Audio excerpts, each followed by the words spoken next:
देश की राजनीति में ऐसे कई नेता हैं जो आया राम गया राम की दुनिया से निकल कर आए और छा गए। कुछ ने जनप्रतिनिधि बनने के बाद अपनी छवि सुधार ली, लेकिन यूपी की राजनीति में अहम रोल अदा करने वाले नेता अतीक अहमद ने अपनी छवि से कोई समझौता नहीं किया। वो 3 दशक जैसे पहले थे, आज भी ज्यों के त्यों ही हैं। उनके सिर पर सफ़ेद तौलिया की पगड़ी, नाम के आगे बाहुबली शब्द बहुत सूट करता है।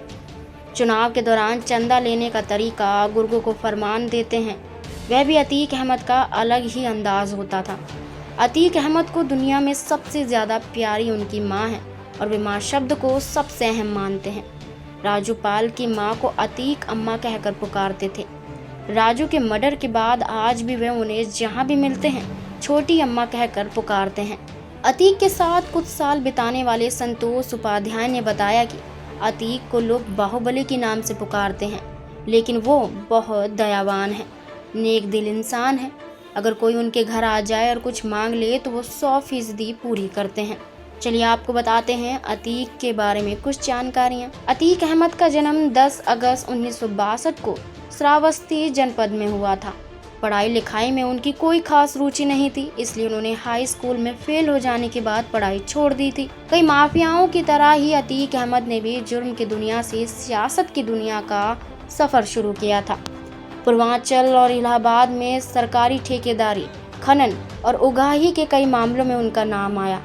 एक मामला जो 1989 का है, जब 17 साल की उम्र में अतीक अहमद पर कत्ल का इल्जाम लगा था। उसके बाद अतीक ने पीछे मुड़कर कभी नहीं देखा। अतीक के खिलाफ दर्ज हैं अब तक 44 मामले। अतीक अहमद के खिलाफ उत्तर प्रदेश के लखनऊ, कौशाम्बी, चित्रकूट, इलाहाबाद ही नहीं बल्कि बिहार राज्य में भी हत्या, अपहरण, जबरन वसूली आदि के मामले दर्ज हैं। अतीक के खिलाफ सबसे ज्यादा मामले इलाहाबाद जिले में ही दर्ज हुए हैं। कानपुर में भी उनके खिलाफ 5 मामले थे, जिनमें वे बरी हो चुके हैं। अपराध की दुनिया में नाम कमा चुके अतीक अहमद को समझ आ चुका था कि सत्ता की ताकत कितनी अहम होती है। इसी तरह से इसी सोच के जरिए उन्होंने अपने राजनीतिक सफर की शुरुआत की थी, पहला कदम रखा था। अतीक ने राजनीति का रुख कर लिया था।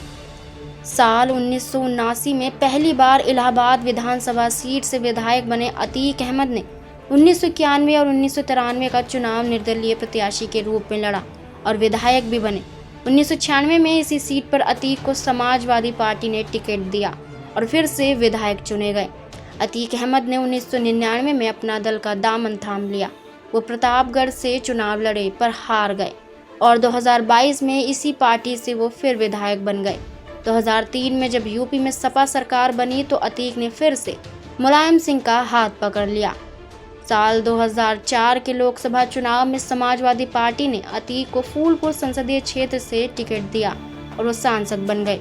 उत्तर प्रदेश की सत्ता जब मई में 2007 में मायावती के हाथ आई, अतीक अहमद के हौसले पस्त होने लगे। उनके खिलाफ एक के बाद एक मुकदमे दर्ज हो रहे थे।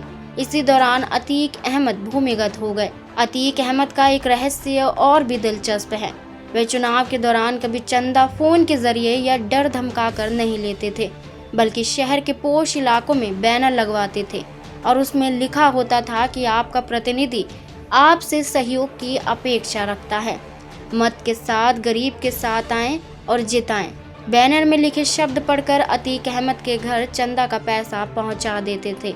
इतना ही नहीं, अगर अपने गुर्गों को कुछ पैगाम देना होता है तो वो विधिवत अखबारों में एडवर्टाइज निकलवाते हैं, जिसमें लिखा होता है कि क्या करना है और क्या नहीं करना। अतीक अहमद ने इस काम को कानपुर आने के दिन ऐड के जरिए कट्टे और गैर कानूनी काम ना करने की हिदायत दी थी। इतना ही नहीं, अतीक अहमद पर मर्डर का भी इल्जाम लग चुका है। अतीक अहमद 2004 के आम चुनाव में फूलपुर से सपा के टिकट सांसद बन गए। इसके बाद इलाहाबाद पश्चिम विधानसभा सीट खाली हो गई थी।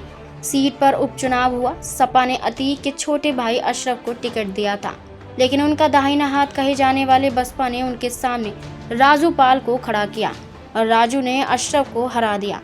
उपचुनाव में जीत दर्ज कर पहली बार विधायक बने राजू पाल के कुछ महीने बाद 25 जनवरी 2005 को दिन दहाड़े गोली मारकर हत्या कर दी गई थी।